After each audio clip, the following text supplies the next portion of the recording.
Hi friend, আমি মৃণাল। আমার village cook কিচেনে আপনাদের স্বাগতম। আজকে আমি আপনাদের জন্য গুগলি বা গেঁড়ি রেসিপি নিয়ে এসেছি। প্রথমে আমি গুগলি বা গেঁড়িটাকে ভাপিয়ে নেব। গেঁড়িটা ভাপানো হয়ে গেছে, এবার একটি পাত্রে তুলে নেব। এরপর আমি গেঁড়িটাকে ভালো করে ভেজে নেব।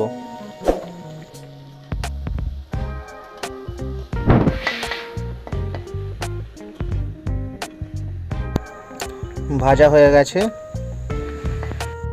এরপর কড়াইতে তেল দিয়ে পেঁয়াজ পাতা, পেঁয়াজ কুচি আর কাঁচা লঙ্কাটাকে ভালো করে ভেজে নেব। এর মধ্যে টমেটো কুচি দিয়ে দিলাম, দিয়ে এটাকেও ভালো করে ভেজে নেব।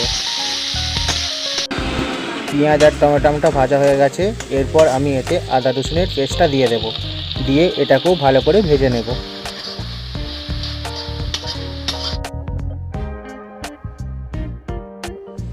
লবণ দিলাম,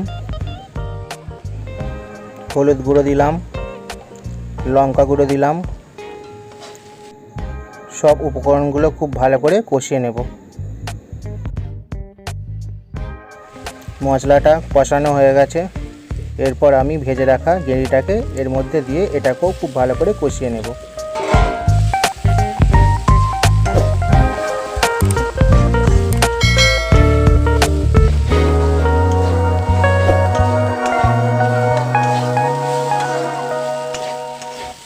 গেঁড়িটা ভালো করে কষানো হয়ে গেছে। এরপর আমি জল দিয়ে দেব।